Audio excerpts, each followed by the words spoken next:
करने का। उसके बाद सारी चीजों को वित्तीय प्रबंधन के बारे में भी समझेंगे कि किस प्रकार से, किस दर पर, किस तरीके से, किस कार्रवाई के तहत हमको संज्ञान लेकर के जाएंगे और बरेली में उद्योगों की स्थापना के लिए वो हमारे संकल्प को साकार करेंगे। व्यापार मंडल के तौर पर हम लोग अपने कार्य को दैनंदिन अंजाम देते हैं तो उसमें हमारे विशेष अवसर पर, शुभ अवसर पर आज के इस कार्यक्रम की अध्यक्षता करने के लिए मैं अपने आदरणीय जिला अध्यक्ष श्री राजकुमार अग्रवाल जी से आग्रह करता हूं कि वो अध्यक्ष का पद स्वीकार करें और हमारे सभी साथी यहाँ पर मौजूद हैं।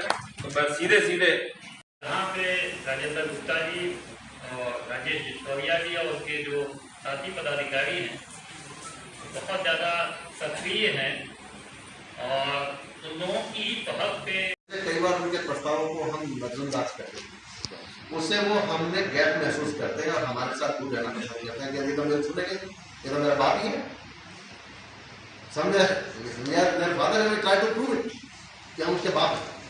तो उस वजह से क्या है कि बच्चे कहीं ना कहीं हमसे दूर हो जाते हैं और उससे बचना भी बहुत आवश्यक है। हमें उनके प्रस्ताव को स्वीकार करना और उनको प्रेरित करना कि किस तरह से वो अपने प्रस्ताव में और गहन अध्ययन कर पाए, उसमें उनकी कहीं मदद करना, ये हमारी पहली रुचि होनी चाहिए। क्योंकि हमें अपना भविष्य अगर देखना है तो हम अपना भविष्य अपने आप में नहीं देख सकते। हमने वो पैदा ही घर में इतने बार जो हमारा भविष्य तो हमें उसके बारे में विचार करना बहुत आवश्यक है और उसकी सुनी जानी बहुत। और इसमें सबसे इम्पोर्टेंट इशू बनता है कि हम उसे आज गूगल का इतना बड़ा माध्यम है या कोई कंसल्टेंट हमने दिलवाए या कोई मित्र या हमारे रिसोर्सेज ऐसे हैं जिससे हम उसकी वार्तालाप करें, डिटेल में बताना चाहते हैं। तो उससे क्योंकि प्रोजेक्ट सिलेक्शन सबसे ज़्यादा महत्वपूर्ण है, लगाना उसके बाद की प्रक्रिया है। कोई भी स्कीम हम अवेल करेंगे उसके बाद अवेल करेंगे, कोई भी फाइनेंस हम अवेल करेंगे कहीं से उसके बाद अवेल करेंगे। सबसे पहले है हमें निर्णय लेना कि हमें करना क्या है, क्योंकि एक बार करने के बाद ऐसा नहीं है कि गलती मिट जाएगी। हमारी जिंदगी कोई लैब नहीं है लेबोरेटरी कि फेल हो गया तो कोई बात नहीं। हमारी ज़िंदगी में बहुत कम ट्रायल एंड एरर करके भी हम आगे जाना पसंद करेंगे और एक बार कोई काम चुन लेते हैं तो 20-25 साल के लिए हमारे साथ चिपक जाता है। हम वर्क कह रहे हैं चिपक जाता है तो उसको फिर हमें उसको चलाना पड़ता है, उसी तरीके से चलाना पड़ता है।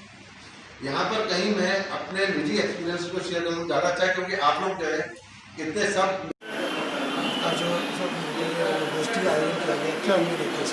देखिए, कोविड-19 में जो सब कारोबार प्रभावित हुआ, इसको लेकर के उत्तर प्रदेश उद्योग व्यापार मंडल ने ये विचार किया कि अब हमको बदलते हुए परिवेश में अपने अपने सभी व्यापारी पुत्रों को या व्यापारियों के जो परिवार के लोग हैं, जो हाई एजुकेटेड हमारे बच्चे हैं, जो पढ़ कर के बाहर से आए और वो कोविड में रह गए या पहले कभी गए थे और कोविड में हमारे पास नहीं आ पाए, तो ये एक विषय बहुत लंबा चल रहा था।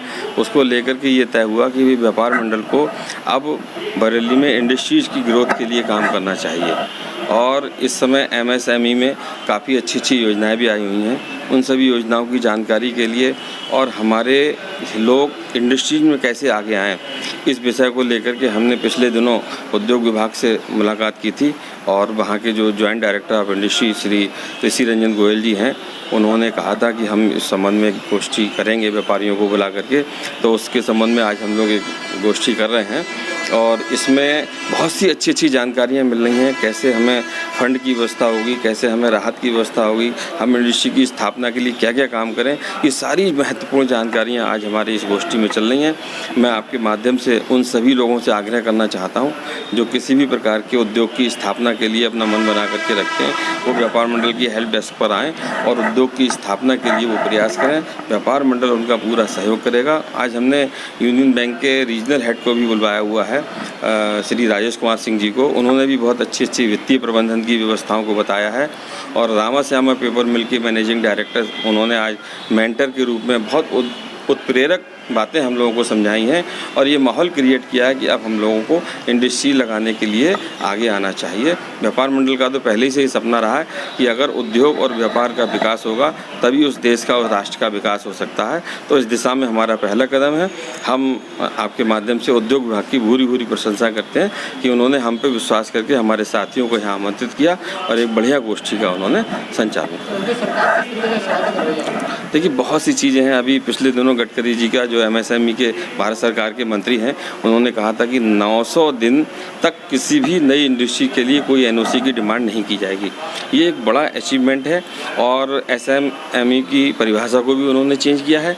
पहले 5 करोड़ तक, 25 लाख तक और 10 करोड़ तक थी, अब उसको 50 करोड़ तक कर दिया है। तो बहुत से ऐसे सेक्टर जो उसमें छूट रहे थे और उद्योग के साथ साथ अब इसमें सर्विस सेक्टर को भी शामिल किया है। तो ये सारे सेक्टर मिला करके अगर हम लोग इंडस्ट्री का माहौल बनाएं तो निश्चित रूप से हमको इसमें सफलता भी मिलेगी। और बहुत सी योजनाएं आई हैं, GST की कुछ छूटें मिलने वाली हैं, कुछ बैंक के ब्याज में छूट मिलने वाली है, कुछ बैंक के ऋण में छूट मिलने वाली है। तो इस प्रकार की सारी चीज़ों को वो अलग अलग इंडस्ट्री के ऊपर है कि किस प्रकार की हम इंडस्ट्री करेंगे तो उसमें क्या छूट मिलेगी, किस में क्या छूट मिलेगी। ये सारी चीज़ों का आज हम अध्ययन कर रहे हैं और इसको लेकर के फिर हमें लगता है कि एक बार फिर हम बड़ा कार्यक्रम करेंगे, क्योंकि हम अब इस दिशा में आगे बढ़ रहे हैं और हम इसमें बहुत आगे तक जाएंगे। इसमें जो है बरेली में किन किन क्षेत्रों में बदलाव आने वाला है? देखिए, इंडस्ट्री के क्षेत्र में रेडीमेड गारमेंट्स हो सकता है, दाल हो सकता है, चावल का हो सकता है, आटा उद्योग हो सकता है, कचरी पापड़ का हो सकता है और तमाम ऐसे छोटे छोटे उद्योग हैं जिनमें लोग अभी तक नहीं जान रहे हैं। वो अगर आएंगे तो इसमें होगा। और बड़े उद्योग भी